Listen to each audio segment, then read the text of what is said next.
She was 22, sitting in the marble corridors of one of America's finest law schools. Students passed her, shoulders squared, eyes sharp, briefcases clutched like weapons. They looked alive, hungry, certain. She only looked perfect. Behind her polished shoes and pressed blazer, she was hollow.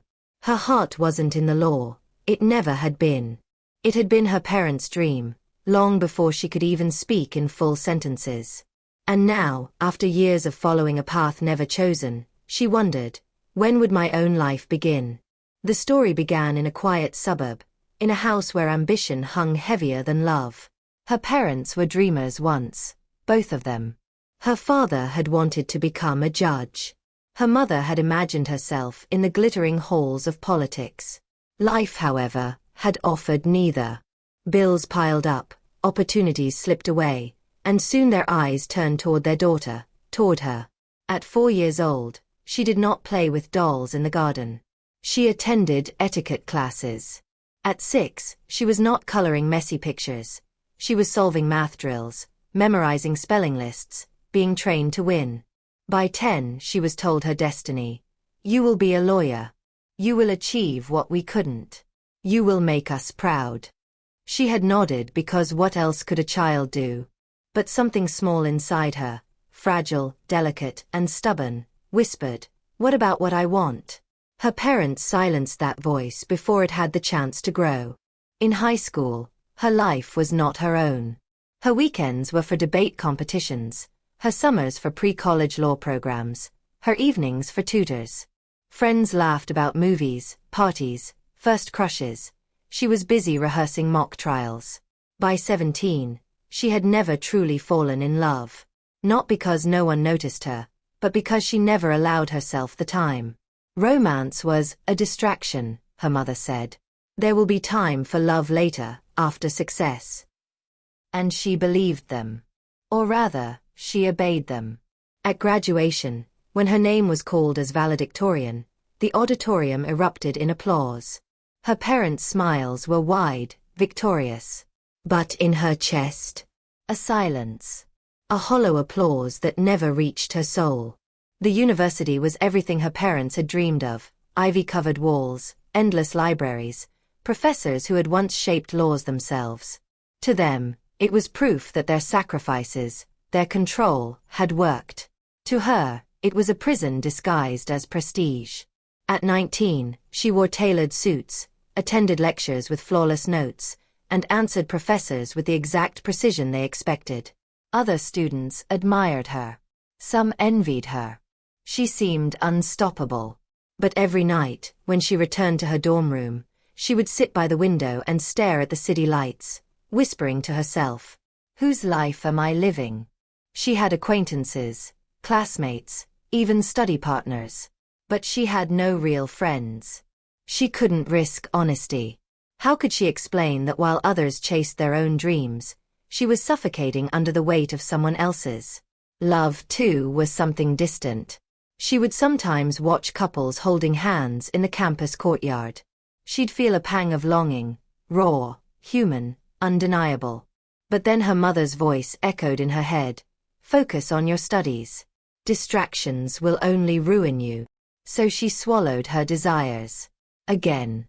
One day, during her second year, a professor asked a simple question in class. "Why did you choose law?" The room filled with answers: justice, passion, ambition, the desire to make a difference. When it was her turn, she froze. Her lips formed the rehearsed reply, "Because I believe in justice and serving others." But inside, she screamed. Because the truth was harsher. I didn't choose this. It was chosen for me. By 21, she had mastered the art of pretending. To everyone around her, she was brilliant, composed, destined for greatness. Only she knew the truth. She was living a life borrowed from her parents' unfulfilled dreams. And the longer she lived it, the less she recognized herself. It was spring. The campus was alive with music, laughter, and the soft hum of possibility. Students sprawled across the lawns with sketchbooks, guitars, and novels. Everyone seemed to be living a life filled with passion, except her. She was on her way to the library when she saw a girl her age painting on the grass. Colors burst from her canvas, wild, unrestrained strokes that spoke of freedom. A crowd gathered, watching with admiration. For a moment, she stopped. Something in her chest ached. The girl glanced up, caught her staring, and smiled. "Do you paint?" Her immediate instinct was to shake her head. "No. I don't have time." "Then make time," the girl said simply, and returned to her canvas. The words lingered in her mind for days. Make time. Weeks later, during an internship at a prestigious law firm arranged by her parents, she sat in a conference room, surrounded by men in suits discussing contracts worth millions. They spoke of power, of winning, of control. And she felt nothing. Her phone buzzed under the table. A text from her mother. "Remember why you're here. Don't let us down." The air left her lungs. She excused herself, went to the restroom, and stared into the mirror. Her reflection was flawless. Perfect hair, perfect suit, perfect mask. But her eyes were hollow. For the first time, she whispered aloud the truth she had never dared to say. "This isn't my dream." Tears slid down her cheeks, hot and unstoppable. Years of silence, of obedience, of living for others had cracked. That night, she didn't sleep. Instead, she wrote in a notebook, page after page of words she'd buried for years. She wrote about the books she once loved, the places she wanted to see, the music she wished she had learned, the art she never tried. And for the first time in her life, she asked herself a question no one had ever allowed her to consider. What do I want? The decision didn't come easily. She rehearsed it for weeks, writing down every possible response, every word she might use. But no script could prepare her for the storm that was about to break. One Sunday evening, the family gathered for dinner in their elegant dining room. Her father spoke proudly of her progress at the firm, while her mother reminded her of the upcoming LSAT prep schedule. They barely looked at her. They were addressing the version of her they had created. Finally, she set her fork down. Her hands trembled, but her voice was steady. "I don't want this life." The room fell silent. Her mother frowned. "What are you talking about?" "I don't want to be a lawyer. I never did." "That was your dream, not mine." Her father's jaw tightened. "You don't understand what's at stake. We gave you everything, a top university, connections, a future others only dream of." She met his gaze for the first time without fear. "But it's not my future. It's yours." Her mother's voice shook with anger. "After everything we sacrificed, you'd throw it all away for some childish fantasy? What do you want, then? To waste your life painting on the street? Writing poems no one will read?" Tears stung her eyes, but she didn't back down. "I don't know exactly what I want yet. But I know it's not this. I want to live for myself, for once." Her father slammed his hand on the table. "You're being ungrateful. Selfish. We only wanted the best for you." She stood, her chair scraping loudly against the floor. "No. You wanted the best for you. You never once asked what I wanted." The silence that followed was heavy, suffocating. For the first time, she realized she was truly alone in that house. But instead of fear, she felt relief. She walked away from the table, leaving her parents in stunned silence, and in that moment, she knew, the chains had finally broken. The morning after the confrontation, the house felt colder, quieter. She woke up knowing something irreversible had happened. Her parents no longer looked at her as their perfect daughter, but as someone who betrayed their dream. For a while, the silence was deafening. They didn't speak to her at breakfast. They didn't ask about her day. They acted as if she had committed an unforgivable sin. And yet, deep inside, she felt lighter. That week, instead of going to the firm's library to study for exams, she walked into an art studio on the other side of the city. The air smelled of paint and turpentine, the walls covered with wild, chaotic strokes of color. Something inside her stirred. She remembered how she used to draw when she was a little girl, before her life had been mapped out for her. She picked up a brush. Her hand trembled, awkward at first, but soon the strokes flowed. She painted until her fingers ached. For the first time in years, hours passed without her noticing. She also began writing in a journal.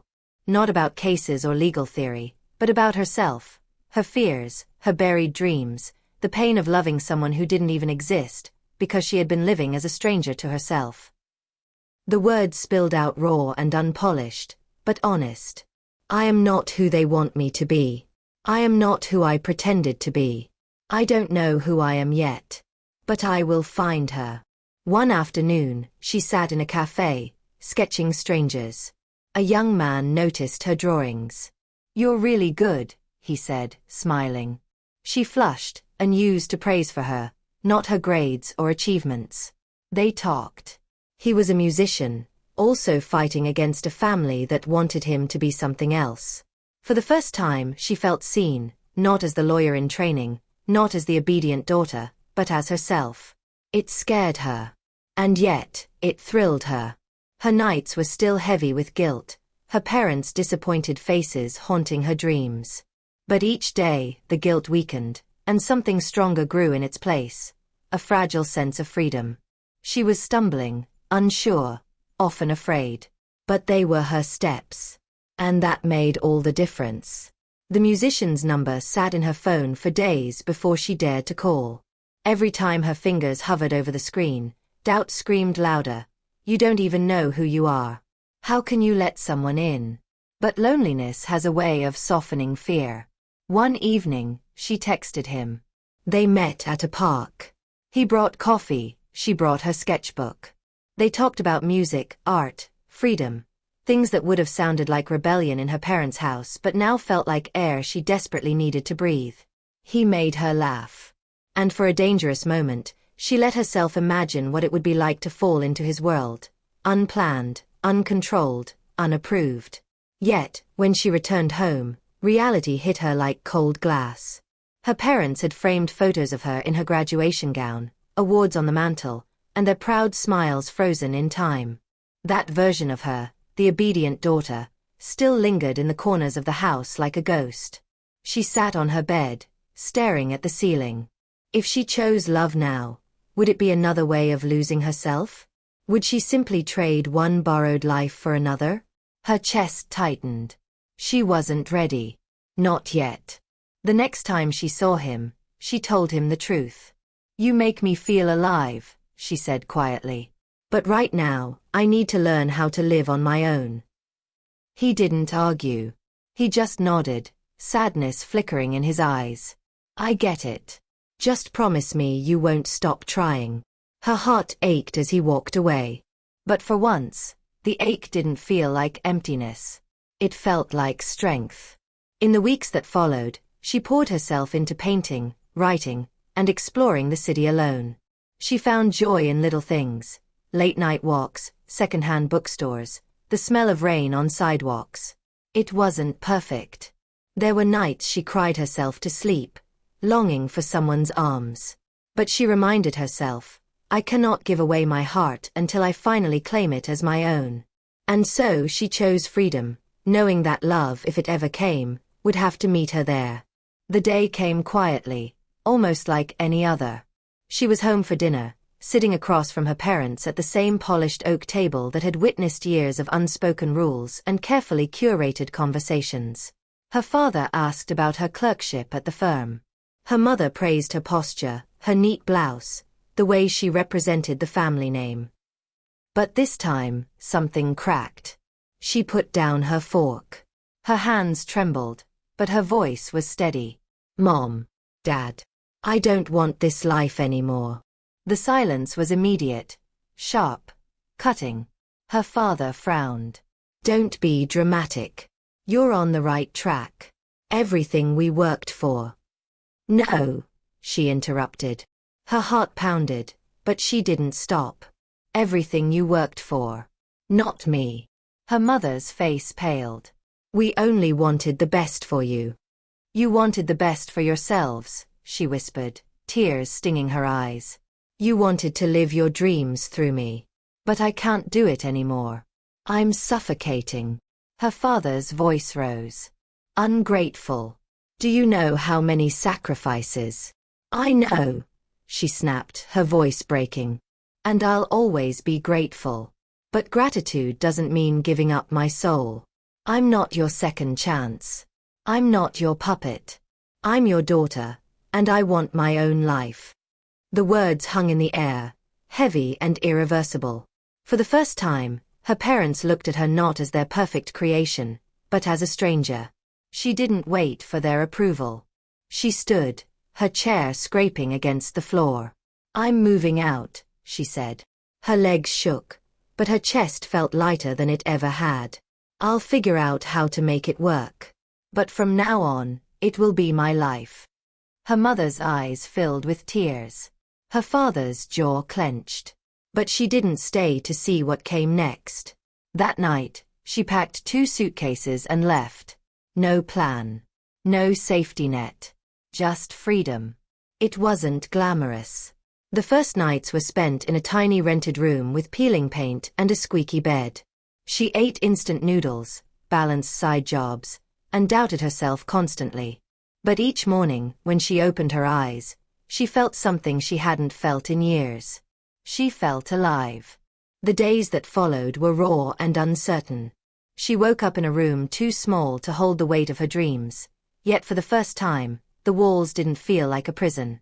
They were hers. Gone were the meticulously ironed blouses chosen by her mother. She wore jeans and old sneakers, her hair messy, her face free of the paint of expectations. She worked long shifts at a cafe, typing essays for law classes late into the night. Not for her parents this time, but for herself. At first, doubt gnawed at her. Was she foolish for throwing away the comfort her parents built? Was she selfish for walking out? But then came small moments of proof. The smile of a stranger she helped understand their rent contract. The laughter of a child she tutored in math to earn extra money. The way her own reflection in the mirror began to look less like a stranger, and more like a young woman finally learning who she was. One evening, sitting under the dim light of her desk lamp, she opened a blank notebook.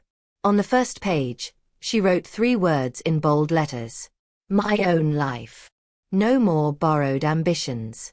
No more silent suffering. She would rebuild everything from the ground up, brick by brick, choice by choice. Her professors noticed the change. Her arguments in class were sharper, not because she wanted to impress, but because she cared about the truth. Her math-trained mind helped her spot patterns others missed. Her classmates began to ask her for advice, not out of obligation, but out of respect. For the first time, her talent was hers alone, untainted by someone else's dream. And though she still carried the ache of never having been truly loved, she realized something profound. Love wasn't something she had to beg for, or wait for, or sacrifice herself for. Love could begin with her. The scars of the past didn't vanish. The voice of her father still echoed sometimes. The disappointment in her mother's eyes still haunted her. But louder than those voices was her own. And it said, I am enough. I am free.